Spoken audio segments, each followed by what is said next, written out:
It's preview time for winter sports, and we couldn't be more excited. So point the way, Coach O. Smiles all around as you watch what's about to come. We will work hard, work harder, as we bring you all the best that the winter season has to offer. Sports Night is next.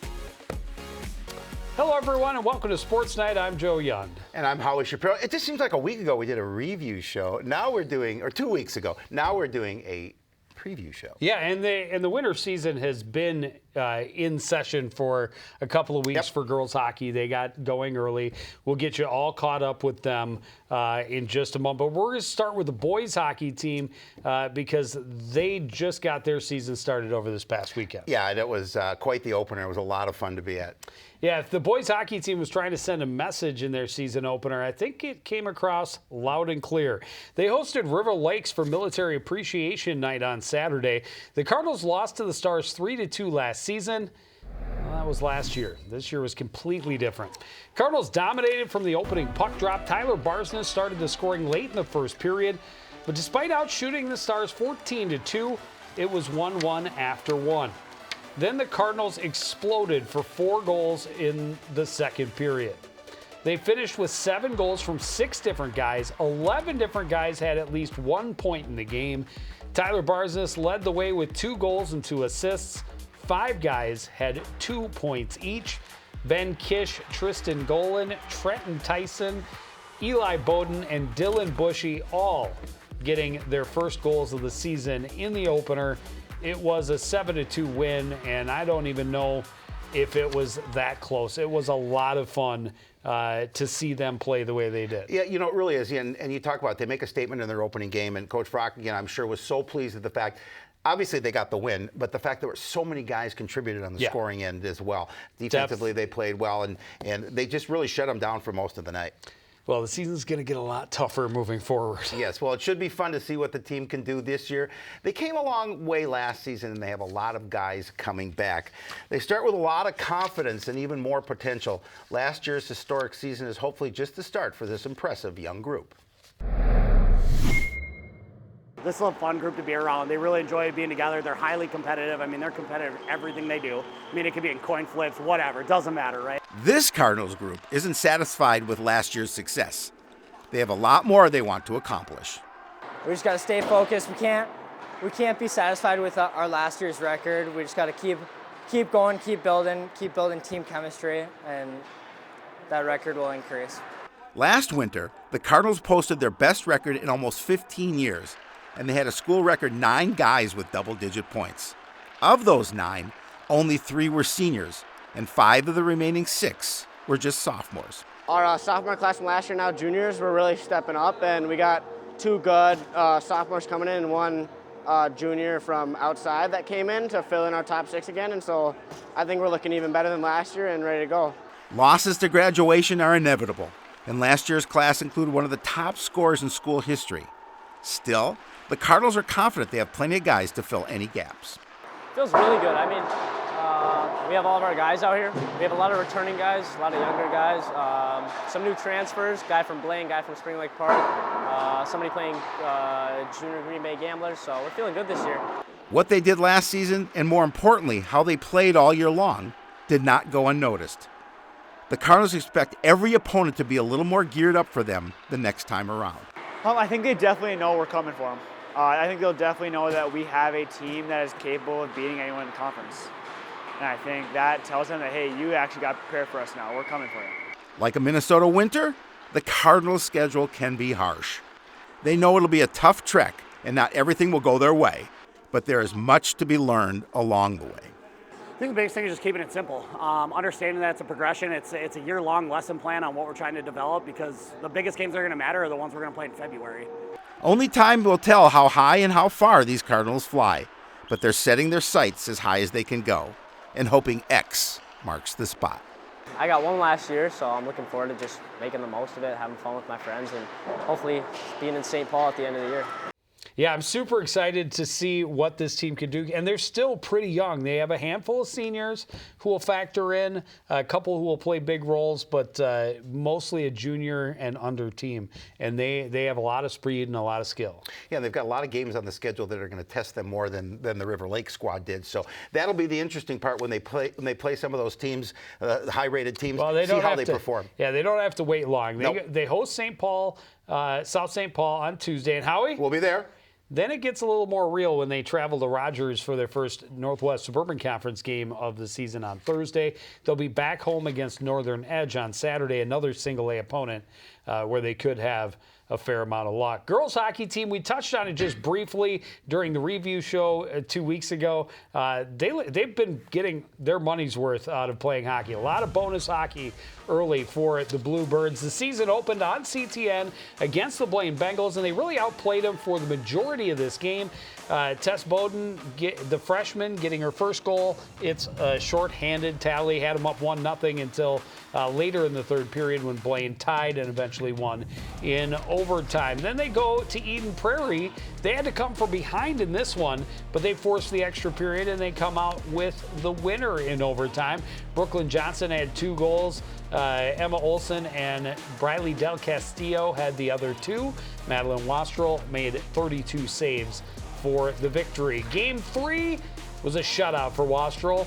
She only needed 8 saves.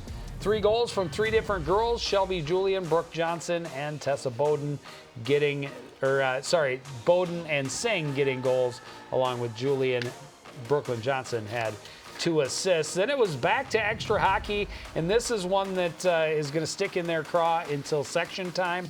The North Wright County team is the team that they beat in the first round of the playoffs last year, and they lost in overtime. And this is one they had the lead, and again, it slipped away.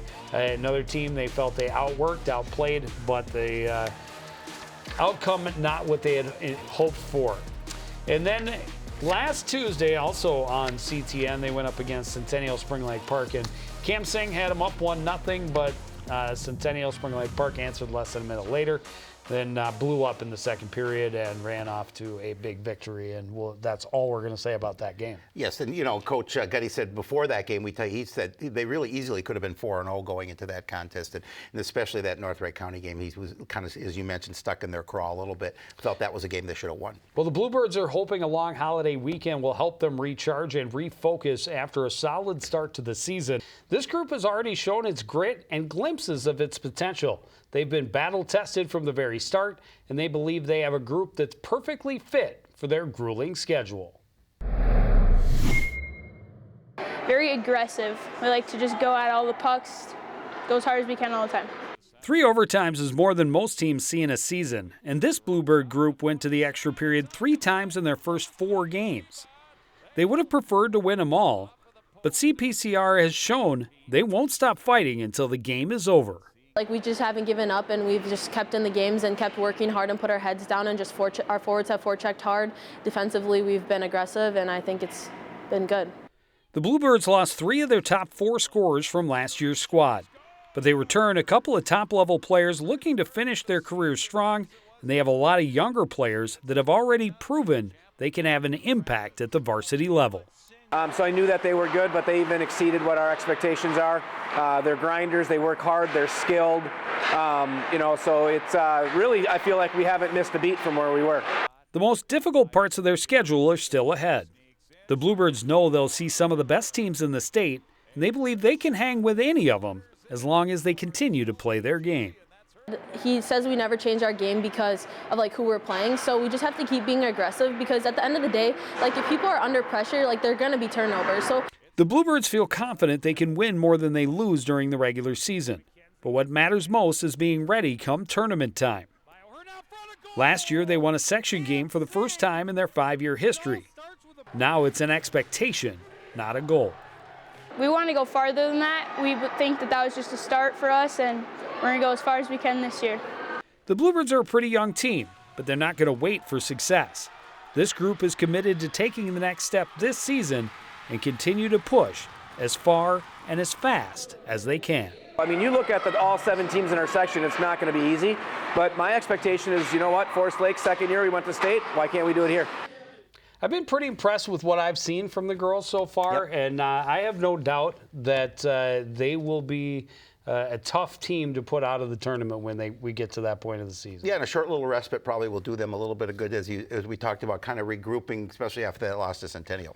Yeah, and they've got another tough test ahead of them. On Friday, they host Proctor Hermantown over at the Ice Forum in Champlin, and then turn right around and play at Osseo Park Center on Saturday. And from what I've told, the Orioles have taken a stride of their own this season, so that should be a good conference test for them as well. It will definitely be interesting. Well, the wrestling team opens the season with a flurry this week. They've had a quad in Woodbury on Thursday, and then they host the board duels on Saturday. These Cardinals have a solid core coming back, and they have a lot to prove. They posted a winning record last season. Now they have their sights set on moving forward and knocking off some perennial powers. Like our coach Mandic says, 1% better every single day, and I really believe that, stand by it. Even with an 18-12 record last year, the Cardinals felt they left a lot on the table. Their showing against top-tier teams weren't as strong as they would have liked, and they went the whole season without a single guy breaking into the top 10 rankings. Yeah, a lot of our returners are a lot better than they were last year. Just that extra year of knowledge and a bunch of kids coming in over the summer, getting some extra wrestling in. I feel like everyone's getting better. Freshman Jack Bridenstine breaks that streak, starting this year ranked 8th at 106. He's one of several veterans leading the Cardinals into 2023.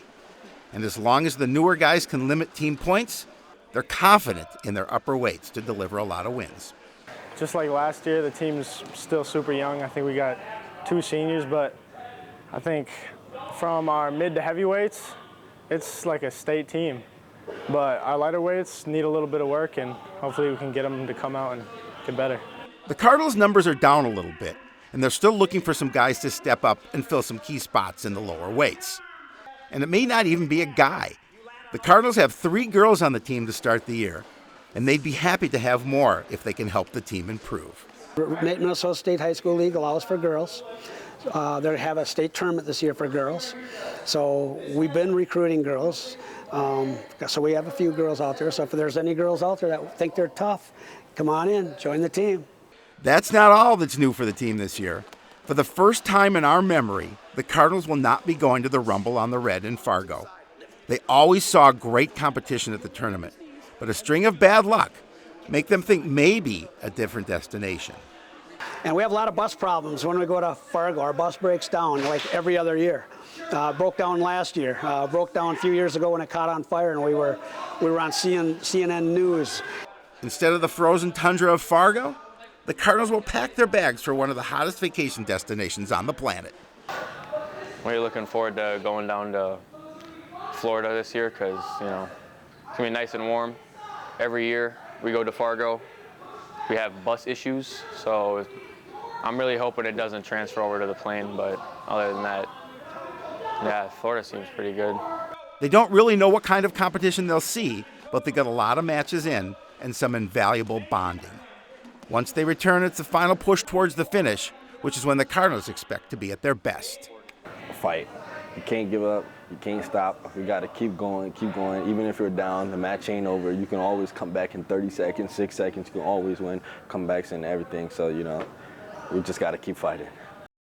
So always fun to see what the wrestling team brings, and they had a couple of spurts last season where they were very strong. They won like 11 in a row at one point during the season, but saw a lot softer schedule. From what I've looked at, they ramped it up a little bit with some of those higher level teams this year, give them a little more of a challenge. But when you're in this section, every night is a battle, and so they're facing Woodbury, Irondale, and Rosemont on Thursday, and then the board duels will have a number of good teams at it as well. And Saturday is going to be a full-day event of wrestling at the field house. First, it's the board duels for the high school team, and then afterwards, it's a live pro wrestling event featuring CR alumni Dirty Ernie. This is a fundraiser for the theater department. Doors open at 6, matches start at 7.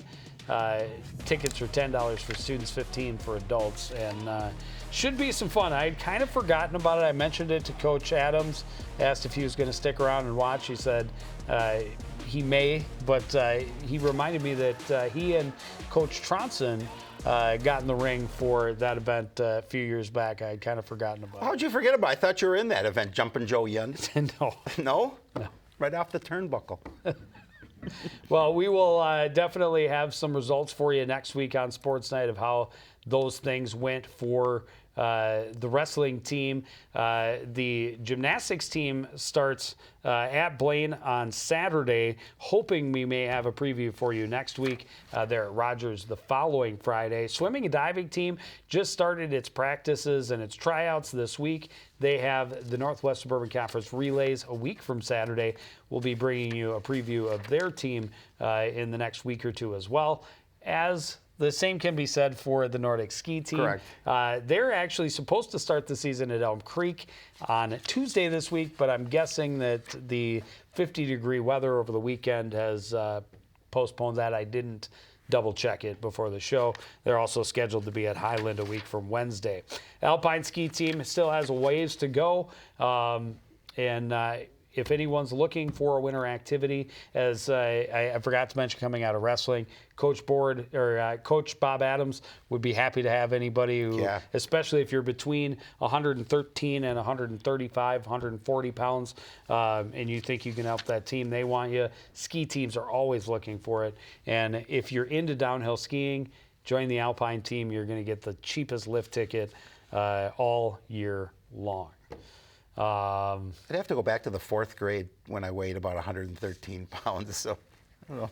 Getting so fourth grader. Alpine ski team starts. Its first match or first race is just before the Christmas break. Boys basketball team tips off the season on Friday, and we are really excited to see what this year's team can do. They've made it to the section finals each of the last 2 seasons, and they feel like the best is still yet to come. This is a different group that will face different challenges, but the Cardinals believe they're up to the task. And this year, I like how the guys don't take the conditioning as like a punishment. They embrace it, and we're going to use that to our advantage, which is good. The Cardinals lost a lot to graduation, but the guys who are back are ready to carry the mantle forward. They're a little bit smaller than years past, but they believe they can more than make up for what they lack in size. We just got to play as a team, and we got to be physical. We got to tag bodies on rebounds, and we got to be able to hit our shots this year too, especially 3-pointers. That's going to be a big emphasis for us this year. Using their athleticism to their advantage and better shooting are the keys to success for this year's squad. Their youth and inexperience could be a challenge, but the Cardinals are encouraged by the progress they've seen so far. I think we're going to be even better. These first few days of practice, I've already seen glimpses of what people can do. So I do think we're going to improve and get better as the season goes along. The Cardinals will need to be up to speed quickly, too. They open the season with section rival Forest Lake, and the Northwest Suburban is home to both the 3A and 4A defending state champions. So their schedule is packed with teams that will require the Cardinals to be on their A game every night. So for us, I think it's going to be defense the way we've been, right? We're going to have to really defend. We're going to have to cause chaos on that end. But we're going to have to create better shots this year. We're going to have to move the ball better this year. If we could do that, then I think we could stay right where we were. If we can't do that, well, this league is very unforgiving. The Cardinals are excited to get the season started and show everyone what they can do.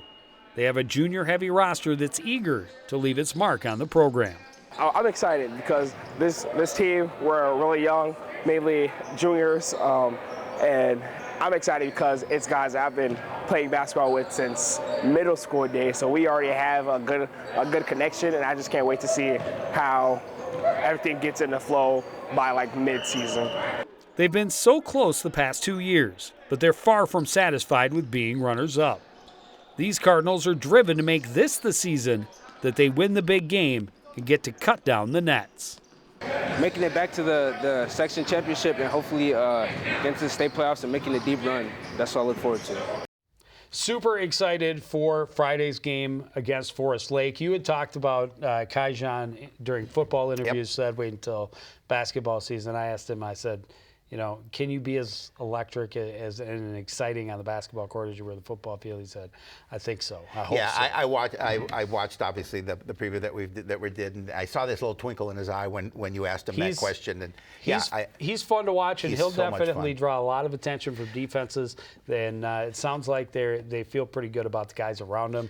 Will be able to step up. Well, as you talked about, very different team this year than the year ago. They lost a lot of height, so I think obviously they're going to use their athleticism to get down court. They're going to get to the basket that way and work their shots from the perimeter. I think are really going to be important this year, but they're going to be fun. Well, we will get a look at them home opener on Friday against section rival Forest Lake. And then next week, they have a couple of trips down south at Apple Valley on Tuesday and at Burnsville on Thursday. Well, the girls team opened its schedule on Wednesday, and it's the road at Joe's alma mater, Minneapolis Southwest. The Cardinals program hit the reset button in the offseason, bringing in an all-new coaching staff in hopes of a fresh perspective that will have positive results. Chris Bierman brings a lot of experience to the position, and among his top goals for the season is bringing the fun back. At the same time, we still get our work in and we're getting stuff done and we're having fun at the same time. Like, I can't stress that enough about having fun this season. The Cardinals were winless last season and had just 8 wins over the last 4 years combined. The change in leadership is already having a positive impact. What we were doing last year just wasn't working for us with the girls that we have and just like kind of how we work mentally and physically. So I think that how we're running things with Bierman is, again, not only making things fun, but we're also learning more and getting more done at the same time. The Cardinals' new head coach wants to make a lot of changes to the program. One of the top priorities is creating an atmosphere where athletes can learn and grow playing the game that they love. I'm excited about the effort they're putting into positive communication, really focusing on how we can make each other better instead of focusing on mistakes and focusing on problems that existed in the past. Pretty much everyone in the program starts with a clean slate. They have a lot of young players, and they'll all have a chance to compete for a spot on the floor. Our new motto is called Be the Change, and he's just been really good at just like making sure people are feeling welcome, whether they're on the bottoms, they're on the last spot of the roster or the top spot, making sure we all feel equal and welcome. On the court, the Cardinals hope to see noticeable changes. They want to use their speed and athleticism to play a little faster and put a little more pressure on their opponents. We're going to be really looking to focus on tempo and making sure that we're looking beyond mistakes, trying to increase the tempo of the game so that every mistake means a little bit less, focusing on what we can do as a team-minded individual. So each of our athletes, we're just looking for the best they can get us in that moment. The Cardinals are going back to basics in a lot of ways this season. They're buying into Coach Bierman's belief that attention to detail and extra effort are what lead to success. That it will build our endurance on the court and definitely our strength for our opponents and stuff, because we definitely are a smaller team size-wise and grade-wise, but I think that getting our strength up will definitely help us on the court. The season will likely present unexpected changes, but the Cardinals plan to embrace the journey, accept adversity as an opportunity to learn, and keep their sights forward and never look back. We just have to keep on focusing on the next play and what we can control and keep on doing what we can control and keeping our attitudes high. So they're at Minneapolis Southwest. I know well, 47th and Chowan. Is your locker still there? Maybe you can go back there and see if you left anything. I left some gum on the inside. It's still chewable. Then they're at Mounds View on Saturday. It'll be interesting to see what Coach Bierman is able to do with that team. Yeah, I'm excited to get a chance to meet him. Obviously, you got a chance to meet him. I'm pretty excited for that. The fact that they're going to go in a different direction, and obviously they have nowhere to go but up. So that's a good challenge. I like that kind of challenge. And like the boys, they want to turn up the tempo and really move the ball, and we'll see if they're able to do that. We will get a look at the girls basketball team before too long. We got a boys hockey game first on Tuesday, boys basketball on Friday. We see the girls against Elk River, so a tough test. That is on Tuesday, December 6th. But that is going to do it for this edition of CTN Sportsnight. I want to thank everybody out there for joining us and continuing to support everything we do here at CTN. But before we go, all of us here at CTN would like to express our sincere condolences to the family and friends of Lee Sourcelet. Sorsele played baseball and football for Coon Rapids and was a captain of the 2001 Cardinals football squad. He passed away unexpectedly November 14th at the age of 38. He will be deeply missed by many, including his mom, Kathy Sandberg, and his brother, Ryan Sorsele. We leave this show in Lee's honor.